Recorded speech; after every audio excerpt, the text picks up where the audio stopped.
नमस्कार, आप देख रहे हैं इंडिया न्यूज। मैं हूं आपके साथ स्वाति ठाकुर। ब्रिटेन की साइबर खुफिया एजेंसी के प्रमुख जेरेमी फ्लेमिंग ने मंगलवार को चीन पर अंतर्राष्ट्रीय सुरक्षा के नियमों को बदलने की कोशिश करने का आरोप लगाया है।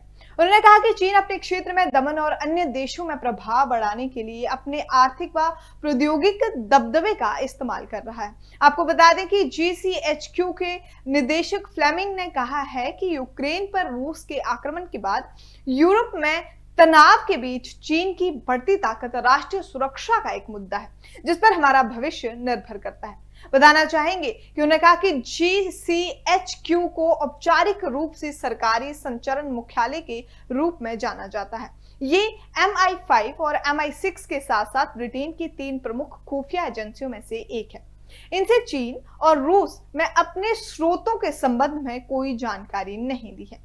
थिंक टैंक आपको बता दें कि रॉयल यूनाइटेड सर्विसेज में दिए गए एक भाषण में फ्लेमिंग ने आरोप लगाया कि चीन के जो कम्युनिकेशन अधिकारी हैं वो दुनिया के प्रौद्योगिकी परिस्थितियों तंत्र को आकार देकर रणनीति लाभ हासिल करना चाहते हैं। और फ्लेमिंग ने यह भी कहा कि जब प्रौद्योगिकी की बात आती है तो चीन की राजनीति से प्रेरित कार्रवाई कर एक तेजी से एक समस्या बढ़ा दी जाती है, जिससे हमें स्वीकार करके उसे निपटने की कोशिश करनी चाहिए। उन्होंने कहा कि ऐसा इसलिए है क्योंकि वहां राष्ट्रीय सुरक्षा की परिभाषा को एक व्यापक अवधारण में तब्दील कर रहा है।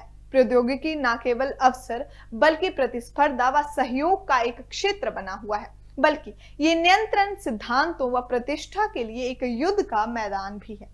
फ्लेमिंग ने दावा किया है कि चीन की एक दल यानी वन पार्टी नीति उसकी आबादी को नियंत्रण करने का एक प्रयास है और वह अन्य देशों को संभावित विरोधियों या ऐसे देशों के रूप में देखता है जिसका फायदा उठाया जा सकता है, जिसे धमकाया जा सकता है और साथ ही साथ रिश्वत दी जा सकती है या जिन पर जोर चलाया जा सकता है। फ्लेमिंग के भाषण से पहले चीन में एक अधिकारी ने कहा था कि चीन के प्रौद्योगिकी विकास का मकसद चीन के लोगों के जीवन में सुधार लाना है और इससे किसी को खतरा नहीं है।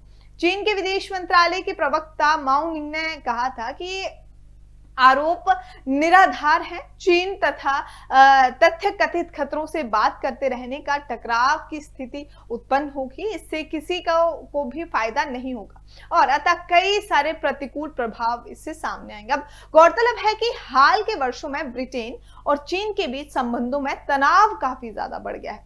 ब्रिटेन के अधिकारियों ने चीन पर आर्थिक धोखाधड़ी और मानव अधिकारों का हनन करने का भी आरोप लगाया है। वह इसी तरह की तमाम खबरों के लिए और जानकारी के लिए आप जुड़े रहिए इंडिया न्यूज के साथ।